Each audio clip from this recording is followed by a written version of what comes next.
1장에서요, 복음에 대해서 설명을 해주고 있고요. 사람이 구원 얻는 길을 말씀해주고 있습니다.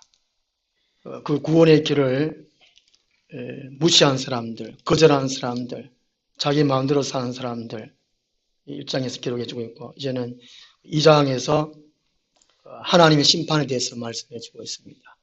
1장에서 하나님께서 구원의 길을 제시해 주셨는데 사람들은 관심도 없고 오히려 무시하고, 그래서 하나님의 진노가 이제는 심판으로 나타나는 것을 말씀해 주고 있습니다.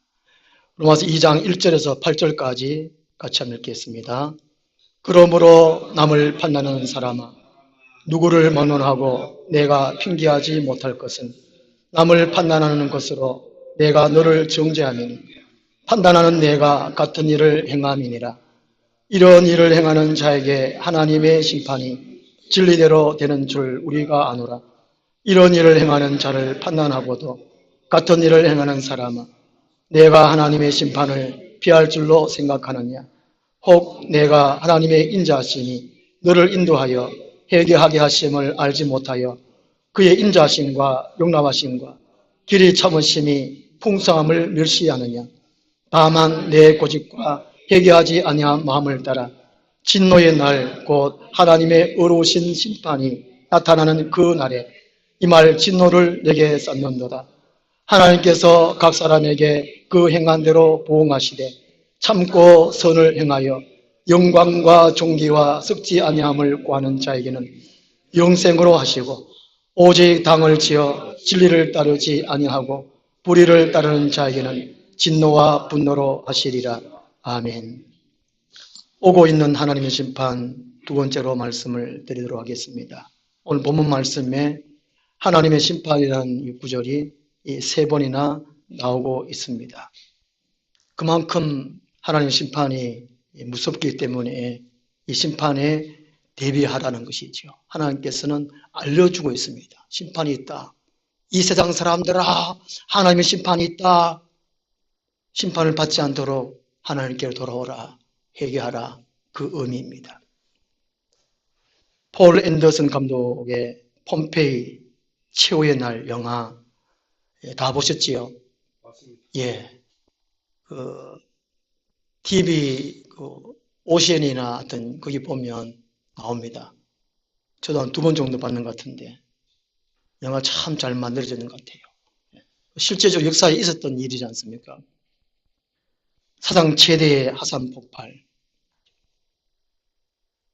최고의 권력도, 최고의 부한 것도, 강인한 전투력도, 미모의 인물도 모두가 무용지물이라는 것입니다. 이 세상에서 아무리 지식이 있고 아무리 권력이 있고 돈이 많아도 하나님의 심판에서는 어느 누구도 피할 사람도 다 당한다는 것이죠. 참 무섭지 않습니까? 그냥 바라만 보다가 멸망하는 폼페이 최후의 날. 그게 참 음란했다고 그러죠. 우리 역사상을 보면. 역사적인 사실을 그 영화로 만들었는데, 못 보신 분들은 오션이나 하여튼 다른 거 하여튼 봐보십시오. 참 무시무시합니다. 그런데 그러한 심판이 있다고 말을 해도 완악해진 인간들, 강팍해진 인간들은 설마라고 합니다. 그런 일은 없겠지, 나는 안 당하겠지, 그런 식으로 생각합니다. 우리 성도님들은 이런 심판이 없습니다. 그런 심판이 오히려 우리 성도들에게는 기쁨이라는 것이죠. 웃으면서 그 심판을 맞이하고 영원한 천국에, 영원한 생명에 들어갈 수 있는 통로라는 것입니다. 최후 심판은 우리에게 참 감사한 일이라는 것입니다.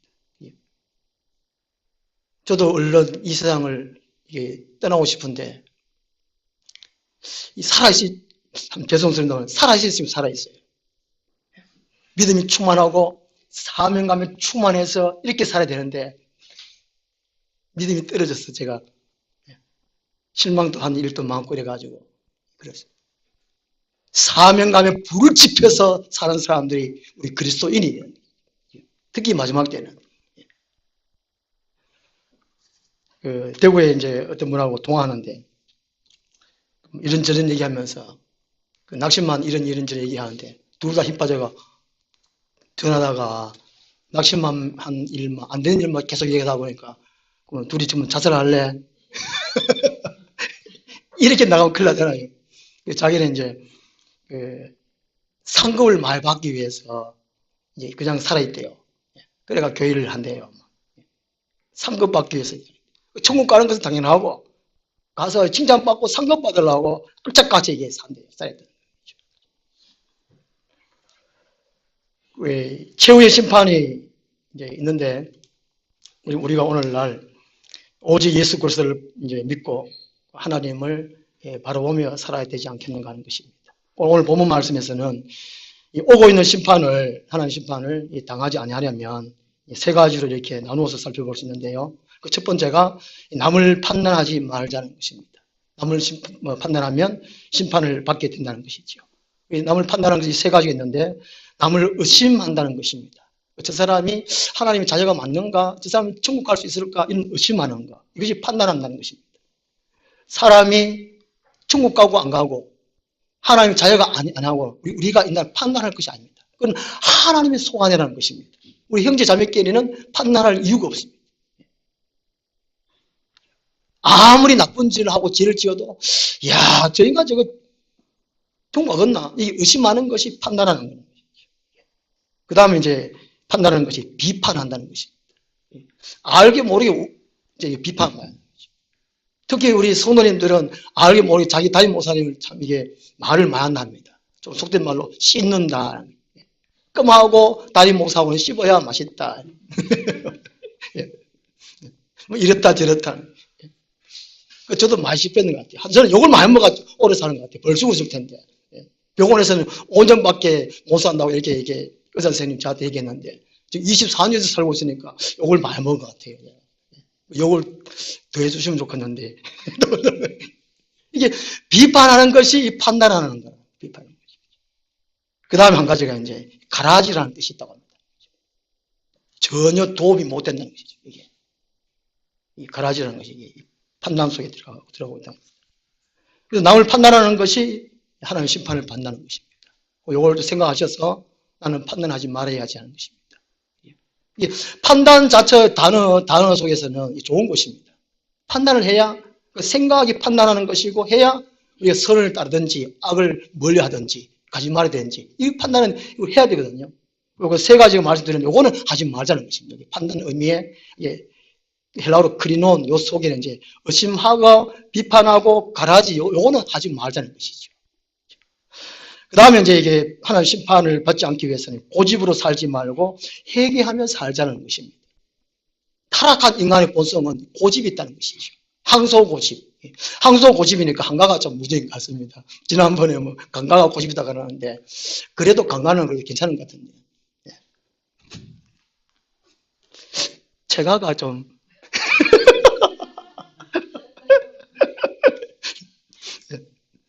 타락한 본성은 다 고집하는 거죠. 애들 이게 태어나고 안 가르친데도 애들 보면 막 얼마나 고집 센지 모르잖아요. 우리 영락이 고집이 얼마나 센지 어릴 때 저거마가 이제 어디 뭐 하얀가가 하여튼 수도가인가 뭐 해나득한 거 뭐 했는가 막 들러가지고 막 발 타고 양다리 막 하는 걸 저거마 하는 거 나는 아프더라. 한창 있다 보면 지가 일나가 그냥. 이 고집이라는 게 참 누구든지 고집이 없는 사람 누가 있습니까? 연세 경험 많다 그래도 참 나름대로 고집이 참 센 것 같아요. 연세 드신 분들 오히려 더 고집이 더 센 것 같아요. 우리 최고 어르신 한진사님 자기 나는 거인 것 같아요. 이게 아니 성경 말씀에 비추어서 예수 그리스도의 모습을 한번 상상하면서 닮아가면서 내 고집을 꺾어야 될 것 같아요. 사도 바울은 날마다 쳐서 복종시킨다. 나는 날마다 죽노라. 예수님 다 알아서 하십시오. 나는 주인이 아닙니다. 내가 주인 된 사람이 고집이 세다는 것입니다. 고집이. 창세 이래로 이 고집 때문에 망한 사람이 참 많다는 것입니다. 고집이 하나님의 심판을 다 당한다는 것입니다. 이 고집이라는 단어가 구부러지지 않고 꼿꼿한 상태, 말라 죽은 나무가지 상태, 인간이 갖고 있는 완고함을 가리킵니다. 곧 해기하지 않는 상태. 해결하는 것은 이런 모든 인간의 생각들, 자기 고집, 이런 모든 것들을 다 버리고 꺾고 하나님께로 온전히 돌아가는 것, 이게 해결하는 것입니다. 어느 누구는 인간이 평생대로 회개해도 다 못할 사라고 합니다. 그 사람은 회개해야 돼요. 구원파에서는 예수님이 모든 죄를 십자가에 짊어지고 과거, 현재, 미래 죄 다 짊어지시고 죽으시기 때문에 회개할 것이 없다고 그럽니다. 이게 원죄가 있고 자범죄가 있잖아요. 하나님께 온전히 돌아가기 위해서는 회개를 해야 된다는 것입니다. 4절 말씀 보면요. 혹 네가 하나님의 인자하심이 너를 인도하여 말씀합니다. 인간은 타락해서 고집으로 살아가고 있는데 하나님의 인자하신 덕분에 인자한 성품 때문에 하나님께 돌아오라고 늘 인도한다는 것입니다. 이게 참 좋은 것 같아요. 하나님은 졸지도 주무시지도 아니하시고 일하신다고 말씀하십니다. 무슨 일을 하시겠습니까? 사람들이 타락하여 고집으로 살아간 사람들을 돌아오기 위해서 여기 4절 말씀, 그 말씀이거든요. 혹 네가 하나님 인자하신 너를 인도하여 계속적으로 하나님은 사람들을 돌아오라는 거예요. 그 일을 하신다는 것입니다. 인간들은, 죄진 인간들은 계속해서 하나님을 멀어가는데 하나님은 계속적으로 돌아오도록 그렇게 애쓰시고 노력하시는 분은 주무시지도 않고 졸지도 않고 일하시는 분이 하나님이라는 것입니다. 그게 인자하심, 인도하는 인도를. 오늘 주보의 그림 앞에 이게 탕자 비유 그림인데요. 이게 탕자가 이제 아버지를 떠나서 자기 재산 가지고 그랑방탕하다가 회개함, 지금 회개 바로 아버지께 돌아왔습니다. 이 아버지는 집에서 하면 어제도 오늘도 내일도 매일 나오잖아요. 오늘 돌아올까? 또 나보고 돌아올까? 나보고. 옛날에 우리 어머니는 이제 명절 때 되면은 제가 며칠 전에 전화하면은 야, 이번 설에 눈 많이 온단다. 오지 말해. 이래놓고는 야야 어떻든 간에 뭐 하도 오기를 바래. 그러면 이제 어머니 며칠 뒤에 도착한다 그러면 아마 우리 골목에서 나와가지고 하면 이렇게 교통 순경 이렇게 비슷하게 합니다. 야, 이리로 차 어디 해라 하고. 그게 하나님 바로 그렇다는 것이죠. 우리 아버지, 우리 성도들의 아버지는 늘 사람들이 돌아오기를 기다린다는 것입니다. 하나님 보좌에 앉아 계실 그것이 아니고 대단히 일어서가지고 돌아오도록 그게 4절 말씀입니다. 하나님 인자하심이 너를 인도하여라. 늘 하나님이 하나님께 돌아오도록 일하시는 그 하나님, 그걸 묘사를 해놨어요. 그 회개하라는 것입니다. 근데 4절 하반절이고 3가지가 나오는데요. 오늘 제가 주보에 제가 정리를 해놨습니다. 오늘 오후 예배 순서에 정리를 해놨습니다. 자, 타락한 인간들은, 고집센 인간들은 이 3가지를 이용합니다. 하나님의 인자하심, 하나님의 용납하심, 하나님의 길이 참으심, 이 3가지. 저는 저를 위해서 기도할 때, 믿음의 그릇을 위해서 기도할 때, 하나님, 저는 아직까지 참 많이 아둔하고 제 믿음이 약하고 참 믿음이 작아요. 제 믿음의 그릇에 하나님의 인자하심을 채워 주십시오. 하나님 용납하심을 채워 주십시오. 하나님 길이 참으심을 길이 참으심의 풍성함을 저에게 채워 주십시오. 저 믿음의 그릇을 위해서 기도하는 것이 이 3가지입니다. 믿음의 그릇을 깨끗하고 크게 넓게 그다음에 이제 인자하심, 용납하심, 길이 참으심, 풍성 채워놔야 다른 은혜를, 다른 은사를 받을 거 아니겠습니까? 그죠? 다른 뭐 돈 성공하는 거 이게 문제가 아니에요. 하나님 나라와 하는 의를 구하면 모든 그냥 다 굴러오는데 굴러오는 거 그걸로 기도하는 사람들이에요. 그 기도할 게 아니라니까요. 기도할 것은 바로 이 3가지입니다. 우리 자신을 위해서. 하나님의 인자하심을 주십시오. 인자하심은 하나님의 사랑을 말합니다. 너그러움을 말합니다. 하나님 용납하심은 포용하심이죠. 너그러운 거, 이게 용납하심이죠. 다 품어주는 거. 하나님의 길이 참으심은 하나님의 인내하심이 오래 참으심이죠. 이 3가지 성품을 우리가 날마다 하나님 구해야 돼요. 베드로전서 1장 17절에 하나님이 거룩하심 같이 너도 거룩하라고 말씀하시기 때문에 이 3가지를 우리가 늘 구하고 이걸 채워야 돼요. 내 믿음의 그릇에 이것을 채워야 됩니다. 근데 하나님 이 세 가지를 갖고 계시고 사람들이 돌아오기를 원하시는데 모든 죄인들은 이 세 가지를 이용합니다. 하나님 인자하심 이용해가지고 무엇을 한다고 합니까? 자기 의를 자랑합니다. 자기가 잘났다는 것이죠. 자기가 똑똑했다는 것입니다. 자기 힘으로 돈 벌었다는 것이죠. 자기 힘으로 성공했다는 것입니다. 이게 내 주먹 믿으라 하는 그래가 내 주먹 믿으라 하는 거죠. 죽으면 다 손 다 썩어 빠질 하는데 내 주먹 믿으라 하고 있어요. 정치가들 날마다 내 주먹 믿으라 합니까? 이게 그다음에 이제 하나님 용납하시 이용해가지고 뭘 합니까? 악을 행하게 담대합니다. 하나님이 누구로니까 죄를 그때마다 징계를 안 하시니까 이런 죄질 괜찮네.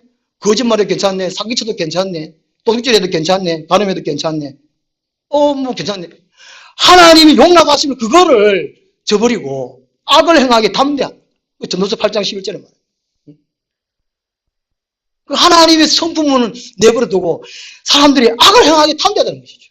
하나님이 안 보시지. 뭐 징계 없네. 심판 없네. 그 다음에 하나님 길이 참으심을 이용해가지고 자신들의 행위가 하나님 뜻에 어긋나지 않은 것을 생각합니다. 하나님 오래 참아주시니까 뭐 내가 이거 생각했는 거 괜찮네. 내가 잘못 없겠지. 이렇게 생각합니다. 그 사람들이 건강하면 물질이 풍부하면 뭐가 잘 되면 내 믿음도 좋은 줄 압니다. 세상 사람도 오죽하고 세상 사람도 오죽하겠고 우리 성도들조차도 이것을 이용한다는 것이죠. 이 세 가지를 이용하면 안 된다는 거예요. 그러려면 말씀을 잘 알아야 되겠죠. 말씀에 순종하는 그 수밖에 없어요. 이 세 가지를 이용하는 것이 하나님 은혜를 소홀히 하는 것이고 하나님을 멸시하는 것이라는 것입니다. 그 4절 5절 하반절에 보면요. 이 하나님의 심판이 나타난 그날에 이 말 진노를 쌓는 것밖에 안 된다는 것입니다. 계속해서 하는 진노를 쌓는 것밖에 안 돼요. 하나님이 그냥 덮어두는 것이 아니고 죄를 이제 쌓아놨다가 계산할 때가 있다는 것이죠. 계산할 때. 주인 달란트 비유에서 주인이 한 달란트, 두 달란트, 다섯 달란트 맡기고 이제 어떤 일정 시간 끝나고 주인이 돌아와가지고 계산하잖아요. 그런 것처럼 오늘 우리에게 다 맡겨놓고 계산할 때가 있다는 것입니다. 그때마다 잘못을 했으면 말씀에 비춰봐 내가 잘못했구나. 그러면 회개해야 된다는 것이죠. 뉘우치고 반성하고 하나님께로 돌아가고 하나님의 말씀을 돌아가고 이게 해결하는 것입니다. 어떤 집에는 안 그렇겠지만 우리 집에는 이렇게 종종 그러는데 이게 용서를 빌면 한 대도 안 맞을 것을 네 고집 부르다가 땡강 부르다가 더 맞는 거. 저도 어릴 적 많이 그런 것 같아요. 이제 엄마가 옆에서 아버지한테 저를 혼나면 야야 잘못했다 빌어라. 맞뒤 빠져가지고 비지도 안 하고 끝하다 맞는 거 아이가. 제가 그랬다니까요. 모두 애를 키우면 그렇잖아요. 잘못했으면 엄마 잘못했어 이러면은 안 들을 뺄텐데 잘못한다고 입 다물고 엄마 때려라 뭐 이렇게 그걸 알잖아 그죠? 똑같아요. 인간들이 똑같다는 얘기예요. 그 바로 그 말이잖아요. 이게 4절 5절 말씀 그렇잖아요. 그 말이잖아요. 그냥 회개하고 잘못하도 빌었으면 아무것도 안 맞을 것을 그런 거거든요. 이 4절 5절 말씀을 죄인들은 이걸 이용하는 거예요. 그래서 죄 짓기 때문에 천국 못 가는 것이 아니고 회개하지 않기 때문에 하나님께 돌아가지 않기 때문에 천국 못 간다는 것입니다. 하나님이 이 고집 꺾는 방법이 고난이라는 것입니다. 내가 내 마음대로 사는데 어려움이 없다, 고난이 없다, 내가 잘못 믿고 있구나 이렇게 생각하면 됩니다. 또 한편으로 하나님 나를 사랑 안 하는구나 생각이 됩니다. 내가 건강하다, 돈이 있다, 내 마음대로 사는데 아무 어려움 없다. 하나님 사랑 안 하는 겁니다. 어떤 사람은 즉각적으로 반응이 와요. 이제 거짓말 할 때도 속에서 이제 거짓말 하지 마라 하잖아요. 말할 때 거짓말 하지 마라. 그래도 거짓말 했으면 어디가 아프잖아요. 그런 사람이 있어요. 영적으로 민감한 사람은 즉각 느껴요. 이런 거 하지 마라. 근데 했으면 다른 게 어디가 아파요.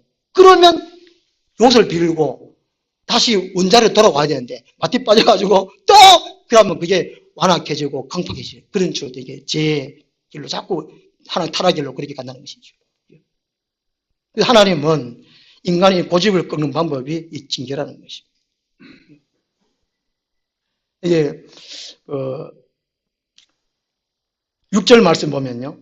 하나님께서 각 사람의 그가 그 행한 대로 보응하시되, 그 행한 대로라는 것은 바로 심판의 기준이 되는 행함이라는 것입니다.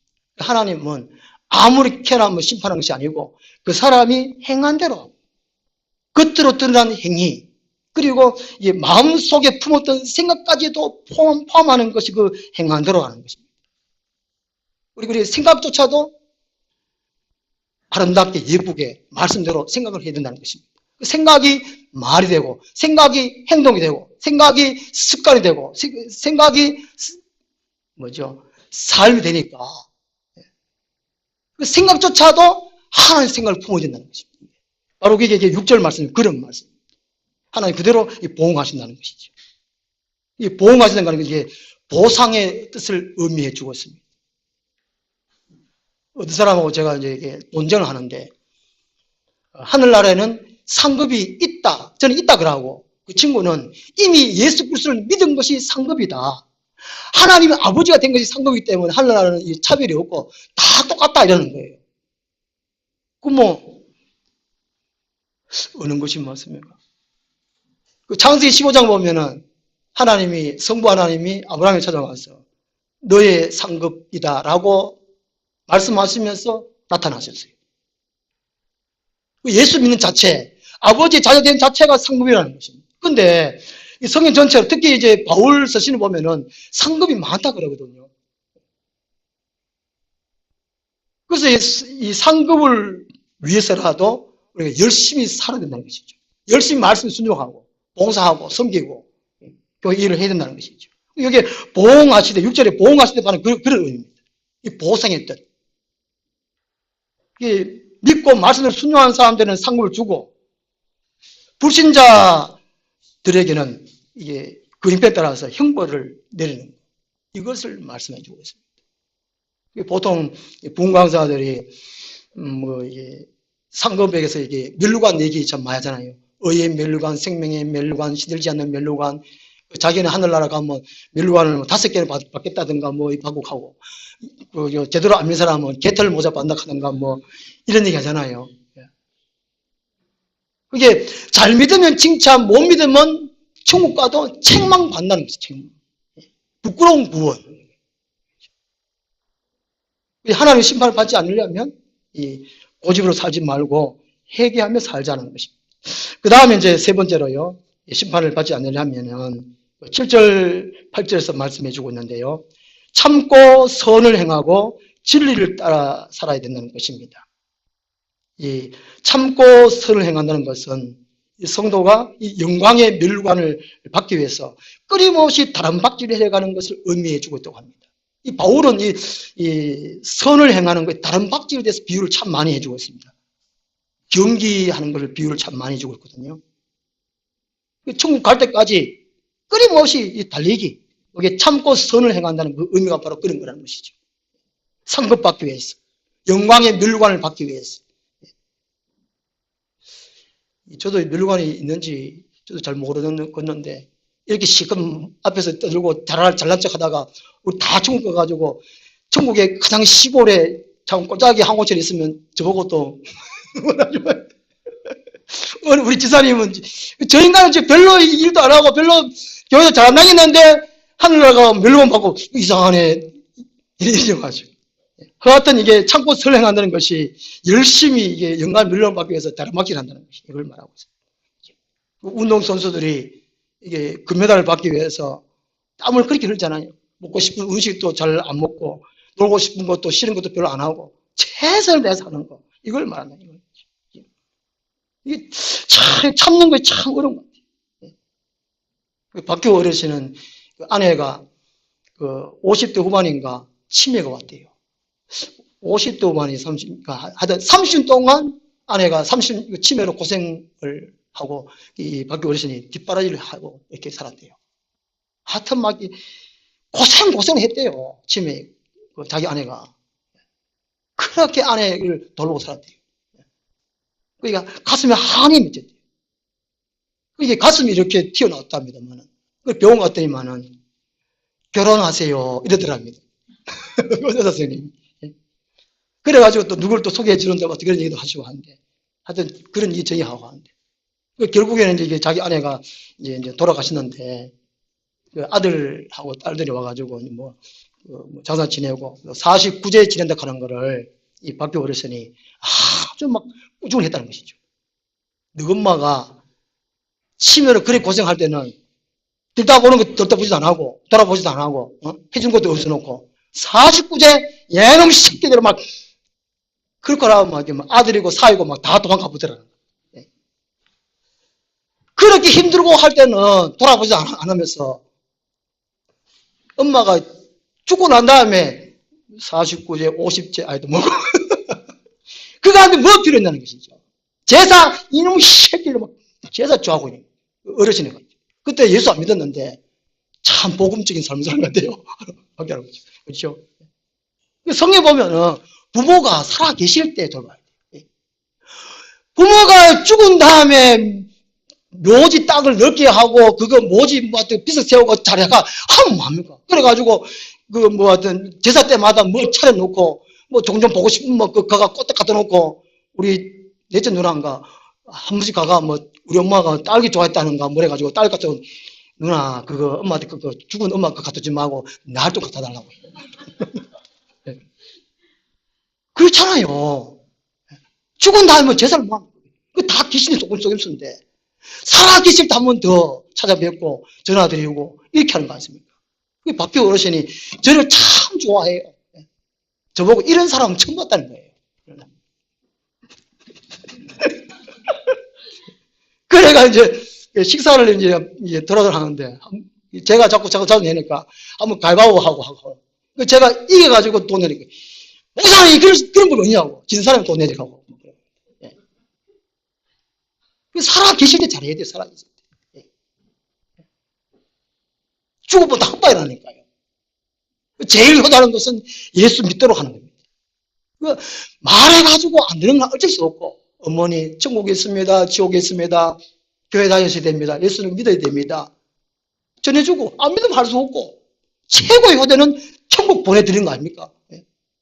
효자손 이거 사주는 거, 그 다음에 어서 뭐 안마 하는 거, 어제 뭐 몇백만 원짜리 그 사주는 거, 그거 사준다고 천국 갈 수 있겠습니까?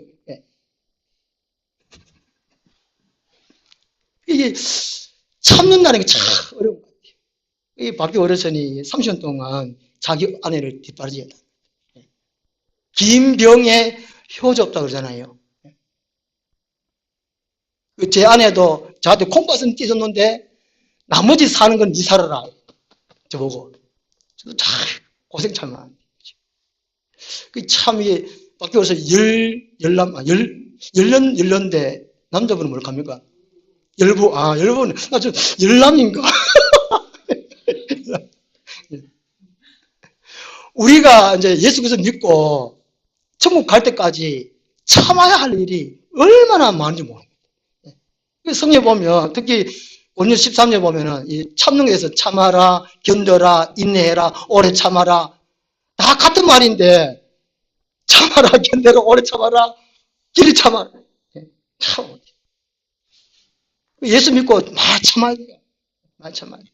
오직 예수님 참고 선을 행하여 영광과 존귀와 썩지 아니함을 구하는 자에게는 영생을 하시고 참는데 뭘 위해서 합니까? 영광과 존귀와 썩지 아니함을 위해서 참는다는 것입니다. 아무렇게 하는 것이 아니고 그지요? 이럴 때에 놀라운 하나님께서 우리에게 영생으로 갚아주신다는 것입니다. 이 의미가 무슨 의미냐 하면요, 이 포도나무 가지가 포도나무에 붙어있는 것을 말합니다. 떨어지는 것은 참는 게 아니거든요. 교회 생활을 하는 거, 예수님께 붙어있는 걸 말합니다. 이게 붙어있기 참 어렵습니다. 세상에 흐른 대로 눈을 돌리고 곁눈질하고 또 타협하고 그 세상에서 그렇게 살아가는 것은 이게 붙어 있는 것이 아니거든요. 결국 그다가 배교하는 것이죠. 여기 참고 선을 행한다는 것이 포도나무 가지가 포도나무 붙어 있는 걸 말하는 것이죠. 여기서 딱 두 가지가 됩니다. 붙어 있는 것이. 연결되어 있고 공급받는 거라는 것이죠. 사도 바울이 자기 서신에서 주 안에 있어라, 주 안에서 행하라, 주 안에서 말하라, 주 안에서 행동을 하라, 선을 행하라. 이 주 안에서 말 참 많이 하고 있습니다. 이 주 안에서 하는 말이 연결되어 있고 공급받는 것을 말합니다. 그냥 연결만 되면 안 된다는 것이죠. 공급받는 걸 말합니다. 은혜를 공급받고 말씀을 공급받고 성령을 공급받고 계속 공급받는 거는 거죠. 연결되고 공급받고 그게 주 안에 있는 거는 거죠. 그게 참고 선을 행하고 진리 따라 사는 거라는 것입니다. 연결되고 공급받고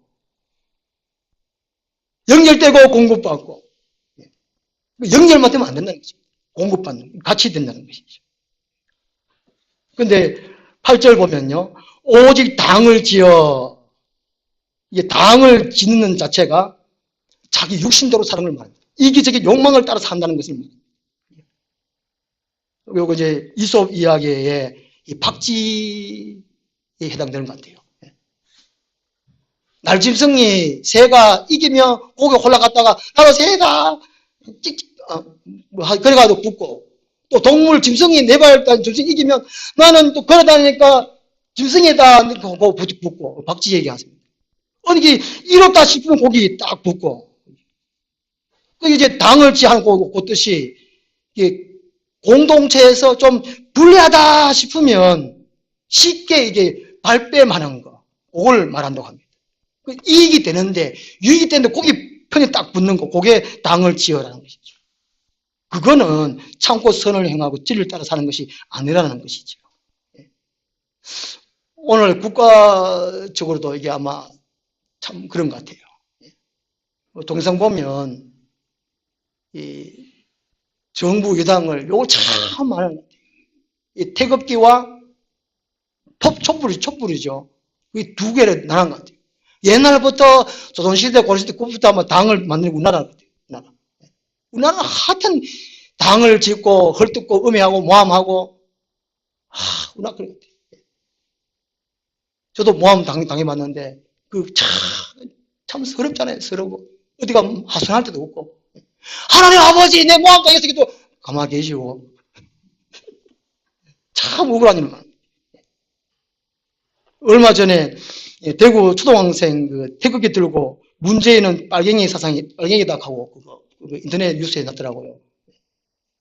선거를 앞두고 어느 당에서 그걸 뭐 유리하기 위해서 그렇게 버티는지 모르겠는데, 어떻게 하나 막 짓밟고 그런 여기 당을 지으라는 것이 당을 지으. 교회 안에서도 이 당을 짓는 것이 고린도교회에 있었잖아요. 고린도교회. 여러면 안 된다는 것입니다. 그렇게 할 때에 8절 하반절에 진노와 분노로 하시리라 말씀합니다. 이게 두 가지를 병행시켜 가지고 심판의 가중함을 말씀해 주고 있습니다. 참 무서운 얘기인데, 2절에 보면요, 2절에 진리대로 하는 것이 있습니다. 이런 일을 행하는 자에게 하나님의 심판이 진리대로, 이건 심판의 순결성을 말합니다. 심판에 오류가 없다는 것이죠. 하나님은 잘못하시는 분이 없다는 것이죠. 조금도 어느 쪽으로 치우치지 않는 것입니다. 뭐 이게 팔은 안으로 굽는다 그런 것이 없다는 것이죠. 절대로 그런 것이 없어요. 진리대로 하면 그만. 인간이 오직 생각한 대로, 행한 대로, 말한 대로 그대로 심판하시는 분이 하나님이라는 것입니다. 우리 고린도후서 5장 9절 말씀 한번 찾아보겠습니다.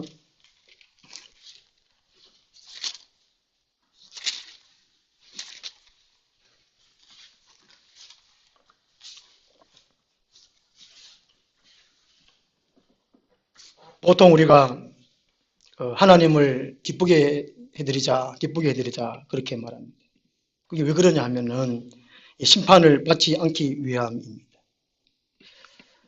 우리 고린도후서 5장 9절 10절 말씀 한번 같이 읽겠습니다. 그런즉 우리는 몸으로 있든지 떠나든지 주를 기쁘시게 하는 자가 되기를 힘쓰노라. 이는 우리가 다 반드시 그리스도의 심판대 앞에 나타나게 되어 각각 선악간에 그 몸으로 행한 것을 따라 받으려 함이라. 아멘. 우리는 이 하나님의 심판을 받지 않습니다. 혹 우리가 성도라도 이 세 가지, 남을 판단하거나 고집으로 살고 회개하지 않거나 참고 선을 행하고 진리를 따라 살지 않을 때는 반드시 하나님 심판을 피할 길이 없습니다. 우리는 여기에 속하지 않고 하나님을 기쁘시게 하는 삶을 살아야 됩니다. 우리 하늘나물 교회에 하나님 비전 세 가지가 있습니다. 올바른 신간 확립, 회개운동, 하나라 확장. 이 세 가지는 하나님이 가장 기뻐하는 걸 축소시켜 나왔고 기독교의 핵심이 이 세 가지입니다. 올바른 신간 확립, 회개운동, 하나라 확장. 하나님의 소원이고 교회라면 반드시 이것을 해야 되는 것을 의미해 주고 있습니다. 아무튼 우리가 하나님을 기쁘시게 해서 우리는 심판은 없으니만은 하나님을 기쁘게 해서 하늘 나가서 상급을 많이 받는 우리가 되었으면 좋겠습니다. 기도하겠습니다. 하나님 아버지, 우리에게 심판이 없도록 복음을 전해주시고 복음을 받아들이고 영접하고 하나님의 귀한 자녀로 또 하나님을 기쁘시게 하며 살아오도록 하여 주심을 감사합니다. 우리의 남은 여생 주님 다시 올 때까지 믿음을 경고케 하고 올바른 신간 확립, 회개운동 하나는 확장하며 살아갈 수 있도록 도와주옵시사 나중에 천국에 갔을 때에 큰 멸류관, 빛나는 멸류관, 영원한 멸류관을 받을 수 있도록 도와주시옵소서. 예수님 이름으로 기도드리옵나이다. 아멘. 480장 찬송.